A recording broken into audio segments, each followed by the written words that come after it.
Returned from work only to see my parents giving my room to my niece. They said I could stay in the living room. Actually, they'll stay in my own apartment. I replied. They laughed, but when he moved away from them, they started. My name is Luke, and I graduated from college with a degree in computer programming. Unlike most of my classmates who were scrambling to find jobs after graduation, I already had mine secured. During my third year, I got an offer from Soft Tech Solutions, a mid-sized software company that liked my work during a summer internship. The job offer came with a pretty decent salary, enough that I could have moved into my own place right after graduation. But I didn't. Luke, we were hoping you might consider staying with us a bit longer, Dad said one evening as we sat around our dining table. Mom nodded beside him, looking slightly embarrassed. What do you mean? I thought you'd be happy to finally have the house to yourselves, I replied, confused by their request. Mom cleared her throat. Well, son, the truth is, we're having trouble keeping up with all the bills these days. Your father and I aren't getting any younger, and our expenses keep going up. If you stayed, Dad added quickly, and maybe contributed a little to the household, it would really help us out. I looked at their worried faces. These were the people who raised me, who put me through college. Despite the fact that I'd been dreaming about my own place for years, I couldn't say no. How much would help? I asked. The relief on their faces was immediate. Maybe $1,000 a month, Mom suggested tentatively, for bills and groceries. And just like that, I became the breadwinner for my parents at 22 years old. I kept the rest of my salary in my savings account, watching it grow steadily each month. I didn't spend much on myself, just the basics and occasional small treats. Why waste money on things I didn't need? My brother Oliver had a completely different philosophy about money. He was 7 years older than me, married to his college sweetheart Jamie, and had a 7-year-old daughter named Emily. They lived in a fancy rented apartment across town and lived like they were swimming in cash, even though they weren't. Oh my God, Luke, are you seriously wearing that shirt again? Oliver said during one of his Sunday visits. He was sprawled on our parents' couch, scrolling through his phone while Jamie and Mom watched football and Dad played with Emily. I looked down at my plain blue t-shirt. What's wrong with it? He rolled his eyes dramatically. I saw you wearing it in your Facebook photos from last year. Don't you ever buy new clothes? The new Tom Ford line dropped weeks ago. I don't need new clothes, these ones work fine, I replied, trying not to let him get under my skin. This is why you're still single. He sighed, as if my lack of designer clothing was some kind of character flaw. No girl wants a guy who looks like he shops at Goodwill. I bit my tongue instead of pointing out that while I had a growing savings account, he and Jamie were living paycheck to paycheck despite her well-paying job. Oliver worked part-time at a boutique, mostly to fight boredom as he put it, but their combined income disappeared as quickly as it came in: vacations, restaurants, clothes, and whatever else caught their fancy that week. Hey, Luke, Oliver said later that same day, cornering me in the kitchen while I was doing dishes. His voice had shifted from mocking to sweet. Can I borrow $200? There's this jacket I've been eyeing, and I'm a little short this month, I sighed. This wasn't the first time, and it wouldn't be the last. Sure, I said, drying my hands on a towel. You're the best. He gave me a quick hug. This is why you're my favorite brother. I'm your only brother, I reminded him, but he was already texting someone, probably telling them he could afford the jacket after all. When I wasn't at my day job, I spent most evenings working on a side project, a home security system app that I believed could revolutionize how people monitored their homes. It would integrate with existing camera systems but add intelligent alerts and user-friendly controls that the current market was missing. Luke, it's almost midnight, why are you still on that computer? Dad complained, standing in my doorway in his robe. You're running up our electricity bill. Sorry, Dad. Just finishing something up, I said, not looking away from my screen. All he does is play those stupid games, I heard Mom tell Dad as they walked back to their bedroom. No wonder he can't find a girlfriend. I didn't bother correcting them. They wouldn't understand what I was working on anyway, and I didn't have the energy to explain. Sometimes it was easier to let people believe what they wanted to believe. Little did I know that my quiet life of saving money and secretly coding was about to be turned upside down in ways I couldn't imagine. The first sign of trouble came on a Tuesday evening when I returned from work to find our driveway full of cars and the front door propped open with a box. I walked into chaos. The living room was filled with stacked boxes, suitcases, and random furniture. My brother was directing our parents like they were moving company employees. What's going on? I asked, standing frozen in the doorway. Are you moving in? Jamie appeared from the hallway, looking defeated in a way I'd never seen before. Her usually competent posture was slumped, her designer clothes wrinkled. Jamie lost her job, Oliver announced before she could speak. Can you believe how unfairly they treated her? Her own friend betrayed her. What happened? I asked, looking at Jamie. She couldn't meet my eyes. It's complicated, creative accounting, they called it. She was borrowing company money, Oliver explained defensively. But she was going to pay it all back. The director, who was supposed to be her friend, found out during an audit and went ballistic. You mean she was stealing? I asked carefully. The room went silent, my parents exchanged uncomfortable glances. That's a horrible thing to say, Oliver snapped. Her friend asked for the money back and for Jamie to resign. That seems fair, considering, I started. Fair? Real friends don't do that to each other, Oliver interrupted, his voice rising. They understand when you're in a tight spot. I dropped the subject, seeing that logic wasn't welcome in this conversation. Instead, I watched in silence as my brother commandeered my parents' house like he owned it, ordering everyone around while contributing nothing. At dinner, Dad announced that Oliver, Jamie, and Emily would be staying just until they get back on their feet. I nodded and silently prepared myself for what I knew was coming, a nightmare of epic proportions. The nightmare I predicted began almost immediately. My quiet, orderly life crumbled under the chaos of having Oliver's family in the house. Jamie found a new job within 2 weeks, but as she complained loudly to anyone who would listen, it paid half of what she made before. Oliver kept his part-time job at the boutique, working just enough hours to claim he was contributing without actually helping much with their finances. This chicken is so dry, Oliver complained at dinner one night, pushing his plate away. Dad, don't you know how to use seasoning? We used to eat at Bellissimo's every Thursday, and their food was amazing. Instead of defending his cooking or telling Oliver to make his own dinner, Dad just nodded apologetically. I'm sorry, son. I'll try to do better next time. I stabbed at my chicken, which was perfectly fine, and kept my mouth shut. The dynamic in the house had shifted dramatically. Somehow, Oliver had become the center of everyone's attention and concern. His problems were everyone's problems. His complaints were valid grievances that needed immediate addressing. And I was just there. The ATM machine in the corner who paid the bills.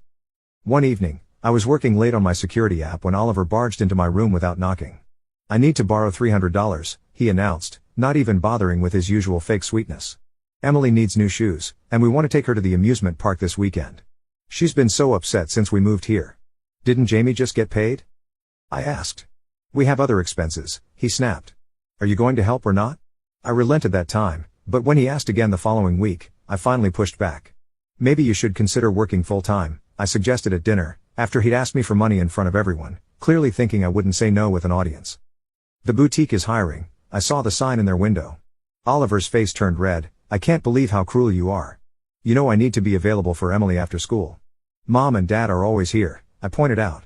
They could watch her for a couple of hours. That's not the point, he shouted, throwing his napkin down and storming out of the room.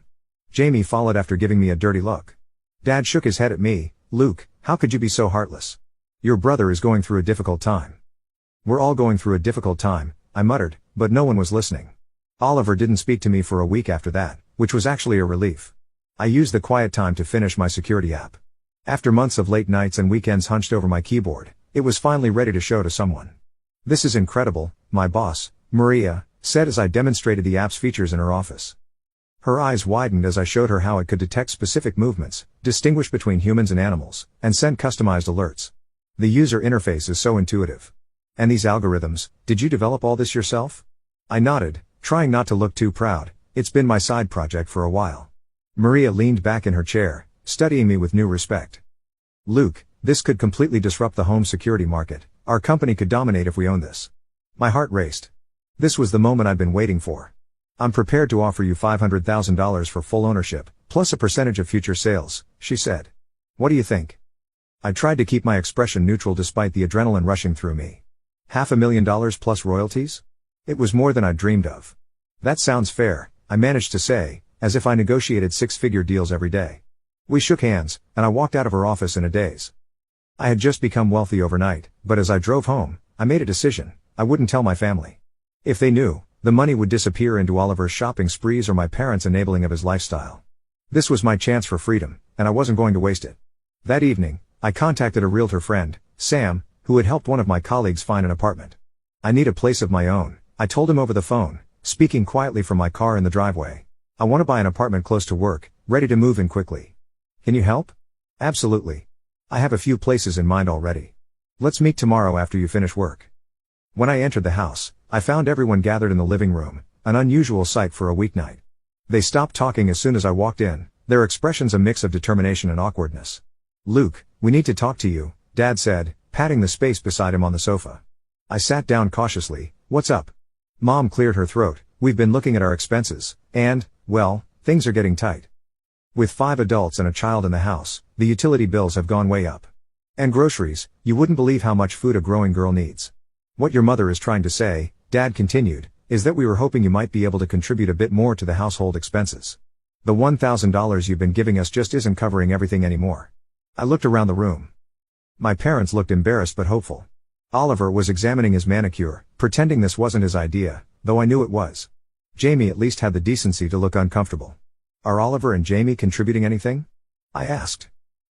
My parents exchanged glances. Well, they're in a difficult position right now, Dad said softly. And you're single, with no dependents. You can afford to help a little more. I took a deep breath, counting to 10 in my head. How much more?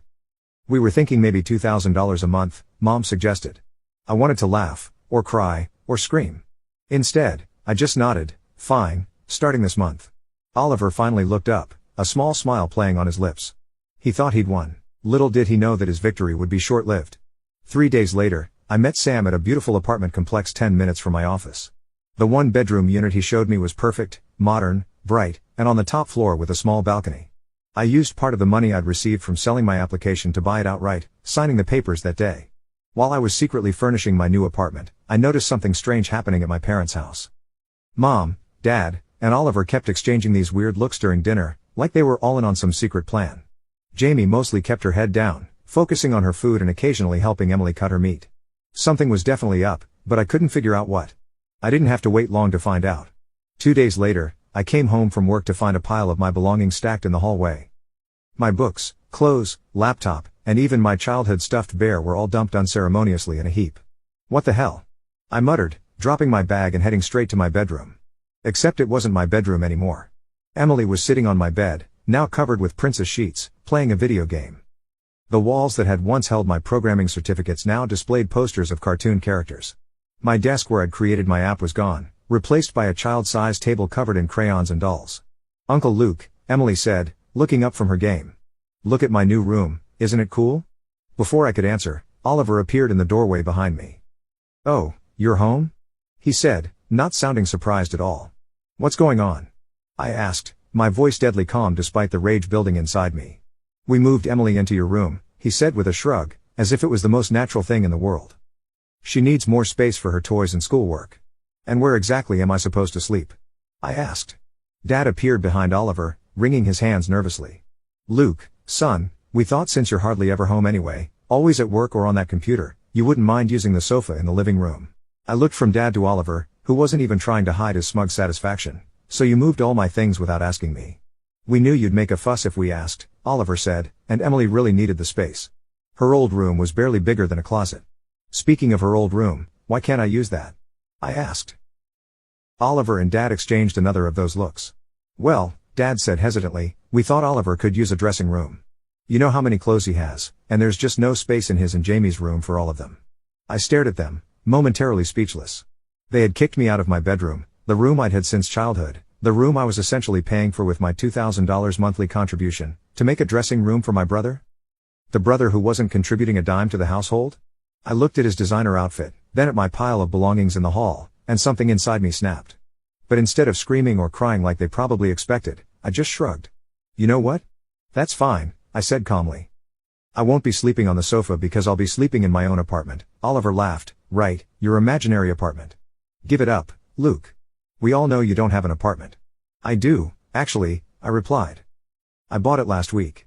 I was going to tell you all this weekend, but it seems you've made the decision easier for me. Dad and Oliver stared at me like I'd grown a second head. You bought an apartment? Dad asked. How? With what money? That doesn't matter, I said, turning to head downstairs. What matters is that I'm moving out today. I went down to the living room and called a moving company, booking their first available slot, which happened to be early tomorrow morning. Then I called my boss to request a day off. Throughout all of this, my family hovered nearby, their expressions ranging from disbelief to growing concern. Luke, you can't be serious, Mom said, finally joining the conversation after coming in from the garage. I'm completely serious, I replied, ending my call with the movers. They'll be here at 7 a.m. tomorrow to get my things. But we need to talk about this, Dad exclaimed. If you're upset about the room, we can figure something out. Maybe Emily can share with us for a while, or, it's not about the room, I interrupted, it's about respect, and boundaries.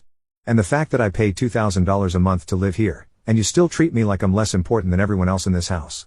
Oliver, who had been uncharacteristically quiet, suddenly spoke up. Wait. You actually bought an apartment? With what money? You're just a junior developer. I didn't answer him directly. I'm going to pack what's left of my things now, I said, walking past them toward the pile in the hallway. The next morning, the movers arrived at 7 a.m. sharp. I directed them to the pile of belongings in the hallway, which had grown as I'd gathered the rest of my stuff from around the house. My family watched in stunned silence as the men carried box after box out to the truck. Where exactly is this apartment? Mom finally asked as I was doing a final check to make sure I hadn't forgotten anything. Near my office, I said vaguely. How much did it cost? Oliver demanded, and how did you afford it? I turned to face my family, who were all standing in the living room watching me like I was performing some strange ritual they didn't understand. That's not really any of your business. We're your family, Dad said, sounding hurt. Of course it's our business. Family works both ways, Dad, I replied. And for a long time, it's only gone one way in this house. What does that mean? Oliver asked defensively. It means I'm done being everyone's ATM, I said. I'm done giving money that's never appreciated, never enough, and never used responsibly. So you're abandoning us? Dad asked, tears welling in his eyes. What about the bills, the groceries? What about them? I asked. Oliver and Jamie are adults with jobs. Let them contribute for a change. We can barely afford our own expenses, Oliver protested. Then maybe you should reconsider your spending habits, I suggested. Oliver's face reddened. You know what? I think you should give us your apartment. We need it more than you do. We have a child. I couldn't help it. I laughed. The absolute audacity was almost impressive. No, Oliver. I'm not giving you my apartment. I'm not giving you anything anymore. Sir, one of the movers appeared in the doorway. We've loaded everything. Are you ready to go? I nodded, picking up my bag. I'm ready. Luke, please, Dad tried one last time. Don't leave like this. I'll call you in a few days, I said, not making any promises beyond that. Goodbye. I followed the moving truck to my new apartment, a sense of liberation growing with every mile that separated me from my family's house. For the first time in my adult life, I was putting myself first. And it felt surprisingly good. The next few days were a blur of unpacking, arranging furniture deliveries, and setting up utilities. I kept my phone off most of the time, knowing it would be flooded with messages from my family. When I finally turned it on, I was right. Dozens of missed calls and text messages, ranging from angry to pleading to guilt-tripping. After a week of silence, I decided to visit my parents' house. I wanted to have a calm, reasonable conversation about boundaries and expectations. When I pulled into the driveway that Saturday morning, I could see the curtains twitch. They'd been watching for me. I barely made it to the door before it swung open. Dad pulled me into a tight hug. Luke, thank goodness you came back, he said, relief washing over his face. We've been so worried. Mom appeared behind him, looking simultaneously happy and uncomfortable. Oliver and Jamie were already seated in the living room, with Emily playing on the floor. I'm not moving back, I said immediately. Before you get the wrong idea, I just came to talk. We understand, Dad said, pulling me inside. We've been doing a lot of thinking too. I doubted that, but I sat down anyway. Luke, Mom began, we know we made a mistake. Your room is yours again whenever you want it. Emily moved back to her old room. And I didn't make a dressing room, Oliver added quickly. I can fit my clothes in our bedroom. I looked at their eager faces. I appreciate that, but I'm happy in my new place. But we miss you, Dad said, and we need you. There it was, the real reason for their sudden change of heart. You need my money, I corrected him gently. No one denied it. We could work something out, Oliver suggested. You could keep your apartment, but maybe still help us with expenses? Or we could move into your apartment and you could have this house again? I almost laughed at his audacity. No, Oliver, I'm not giving you my apartment or my money. But that's not fair, he exclaimed. You're so selfish. How did you even afford an apartment anyway? You must have been hiding money from us for years. I sold an app I developed, I said simply. The security program I was working on at night, the one you all thought was me playing video games. My boss bought it for $500,000 plus royalties. The silence that followed was deafening. $500,000? Jamie finally whispered.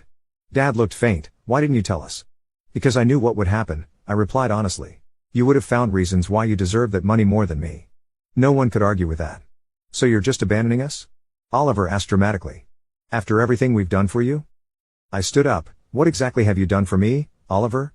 Borrow money you never repay? Criticize my clothes? Move my things without asking? He had no answer. I'll always be your son and your brother, I said, looking at each of them. But I won't be your bank anymore. As I walked out the door, I heard them calling me ungrateful, selfish, heartless. But for the first time, those words didn't hurt. 6 months have passed since then. I haven't spoken to my family. They've tried reaching out, but always with financial requests disguised as reconciliation.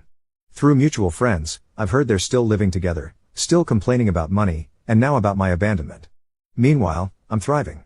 My apartment is perfect, my career is advancing rapidly, and the royalties from my app are steadily accumulating. I've started traveling, bought some nice clothes, though still nothing Oliver would approve of, and even began dating someone who appreciates my practical nature. Sometimes I wonder if I did the right thing. But then I remember how they treated me, not as a family member to be respected, but as a resource to be used. And I know that walking away wasn't selfish, it was self-preservation. 8 months after moving out, my app's success exceeded even my wildest expectations. Maria called me into her office one morning with news that made my head spin. "Luke, the security app has gone viral in the industry. 3 major tech companies are fighting over licensing rights." She slid a paper across her desk. "This is what they're offering." The figure had so many zeros I had to count them twice. "That's millions," I stammered. 7 million, to be exact, Maria said, beaming. "Plus ongoing royalties. You're about to become very wealthy, Luke. I've already authorized a substantial bonus for you as well." I walked out of her office in a daze. My phone vibrated with a text from my girlfriend, Alicia, who I'd been dating for 4 months. She was a software engineer at a neighboring company, brilliant, independent, and refreshingly direct about money. "Lunch today?" Her message read. "Over sandwiches." I told her about the licensing deal. "That's incredible," she said, squeezing my hand. "I'm so proud of you." "I haven't told my family yet," I admitted. "Not sure if I should." She studied my face. "You don't owe them this information. But eventually, they'll find out. Tech industry news travels fast." She was right. 2 days later, I received the first call from Oliver in months that wasn't a thinly veiled request for money. I let it go to voicemail. His message was unnervingly cheerful. "Luke. Little brother. We haven't talked in forever. Call me back, I heard some exciting news about your work." My parents called next, then Jamie. I didn't return any of their calls. Instead, I focused on my future. I hired a financial advisor who helped me set up investment accounts, a charitable foundation, and a sensible plan for my sudden wealth. Alicia supported me through it all, never once hinting at access to my money. "What you're doing with your foundation is incredible," she said one evening as we reviewed the educational scholarships I was establishing for low-income computer science students. "You're going to change lives." "I know what it's like to have potential but limited resources," I replied. The doorbell rang at 9 a.m. on a Saturday 3 weeks after the licensing deal was finalized.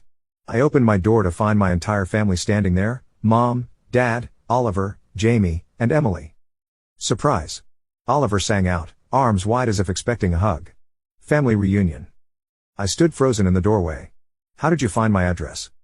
"Sam told us," Mom said. "My realtor friend." I made a mental note to never share personal information with him again. "We've been so worried about you," Dad added, though he looked more embarrassed than concerned.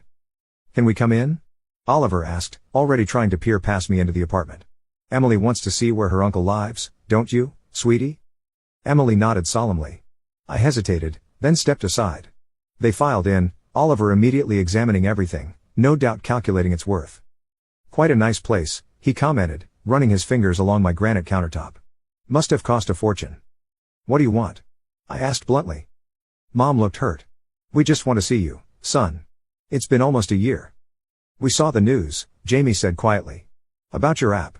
The licensing deal." There it was. I crossed my arms. "And? We're so proud of you," Oliver gushed with fake enthusiasm. "Our little Luke, a millionaire tech genius." "Multimillionaire," Jamie corrected, then looked embarrassed. "Look," Dad began, sitting down uninvited on my sofa. "We know we made mistakes. But we're family. Families forgive each other." "Forgiveness requires acknowledgement and change," I replied. "I haven't seen either." "We acknowledge it," Oliver said quickly. "We were terrible. Awful. We took advantage of you. Is that what you want to hear?" His insincerity was almost comical. "What I want is for you to leave," I said evenly. "But we haven't even talked about," Oliver started. "About my money?" I interrupted. "That's why you're here, isn't it? Not to apologize or rebuild our relationship. You want access to my newfound wealth." No one denied it. The silence was damning. "Emily needs braces," Oliver finally said, as if that justified everything. "And we've been thinking of moving to a better school district. Plus, Mom and Dad's house needs a new roof." "Stop." I held up my hand. "I'm not your bank. That hasn't changed. But you have millions now." Oliver exploded, dropping the nice act. "You could help us without even noticing it. What kind of person has that much money and won't help his own family? The kind who learned his lesson, I answered calmly. The kind whose family only contacts him when they want something. We love you, Mom insisted, tears forming. Maybe you do, I conceded. But you don't respect me. You never have. So what now? Dad asked, looking deflated. You're just going to be rich and forget where you came from? Pretend we don't exist? I took a deep breath. I've established a family trust, I said. This got their attention. It will pay for Emily's education, directly to the institutions. Not to you, I added, looking at Oliver. It will also cover necessary medical expenses, again paid directly to providers. And it includes a modest monthly stipend for Mom and Dad's retirement, enough to live comfortably if managed properly. What about us? Oliver demanded. Jamie and me? You're both able-bodied adults with jobs, I replied. The trust doesn't cover designer clothes or luxury vacations. Oliver's face reddened. This is so unfair. You have millions. I earned those millions, I reminded him. And I'm using them to help people who need and deserve it, including funding scholarships for students like I once was. We're family, Oliver repeated, as if that magic word should open my wallet. Yes. And family should want what's best for each other, not just what they can get. I moved toward the door. The trust details will be sent to you next week. For now, I think you should go. They left reluctantly, Oliver shooting daggers with his eyes, my parents looking confused about whether to be grateful for the trust or angry it wasn't more. Emily gave me a quick hug before following them out. After they left, I called Alicia. They showed up at my door, I told her. How did it go? She asked. About as expected. They wanted access to my money, got upset when I restricted it to a trust. You did the right thing, she assured me. You're protecting yourself while still helping where it matters. 6 months later, I received an unexpected text from Emily, now 8 years old. Thank you for my braces and school tuition, Uncle Luke. It was followed by a message from Jamie. She insisted I text you this. For what it's worth, I'm grateful too. Oliver doesn't know I'm messaging you. I smiled. Maybe there was hope for part of my family after all. A year after the licensing deal, Alicia moved in with me. We converted the second bedroom into a home office where we often worked side by side on coding projects. She never once made me feel like my success was intimidating or something to be exploited. Instead, she pushed me to be better, to keep innovating. I've been thinking, she said one evening as we sat on our balcony, watching the sunset. What if we started our own company? Combined our skills to build something even bigger? The idea terrified and excited me. You really think we could? I know we could, she replied confidently. You've always played it safe, Luke. It served you well when you needed to protect yourself. But maybe now it's time to take a bigger risk. She was right. I'd spent so long guarding myself against people who wanted to take from me that I'd become hesitant to reach for more. 2 years after walking out of my parents' house, I launched Sentinel Security Systems with Alicia as my co-founder and CTO. We hired a team of talented developers, many from the scholarship program I'd established. Our first product expanded on my original home security concept with AI capabilities that made it even more powerful. Occasionally, I still received messages from my parents or Oliver about needing extra money for this or that emergency. Each time, I referred them to the trust administrator. Oliver eventually stopped asking. My parents gradually accepted the boundaries. Emily, now 10, continued to thrive in her private school. Jamie got a promotion and moved to a separate apartment with Emily, filing for divorce from Oliver after discovering he'd run up massive credit card debt in her name. You were right about him, she told me during a rare coffee meeting where she'd asked for advice, not money. He never learned to live within his means. I didn't say I told you so. Instead, I connected her with my financial advisor to help repair her credit. One Sunday afternoon, I received a call from an unknown number. Luke? It was Oliver's voice, sounding strange. Subdued. I know I'm probably the last person you want to hear from. I remained silent, waiting. I'm in therapy, he continued. Part of my recovery is making amends to people I've hurt. And I hurt you. A lot. Yes, you did, I agreed, still cautious. I don't expect you to forgive me, he said. I wouldn't forgive me either. But I wanted you to know that I see it now, how I treated you, how I used you. I was jealous of your discipline, your focus. It was easier to mock you than to admit you were doing things right. I hadn't expected this. Thank you for saying that. That's all I wanted to say. I'm not asking for money or help or anything. He paused. Maybe someday we could just talk. As brothers. Not about finances. Maybe, I said, not making any promises. Good luck with your therapy. That night, lying in bed next to Alicia, I reflected on how far I'd come. From the obedient son emptying his bank account to keep everyone else afloat, to a successful entrepreneur who'd learned to set boundaries without completely cutting off his family. What are you thinking about? Alicia asked, rolling over to face me. My brother called today. To apologize. Do you believe him? I considered this. I don't know yet. But it's the first time he's ever contacted me without wanting something. Progress, she murmured, squeezing my hand. Yes, progress. Not just for Oliver, but for me.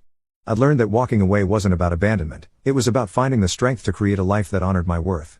Sometimes that meant leaving toxic situations. Other times it meant extending a cautious hand to those who showed genuine change. My security app now protected millions of homes. But more importantly, I'd finally learned to secure something even more valuable, my sense of self-worth.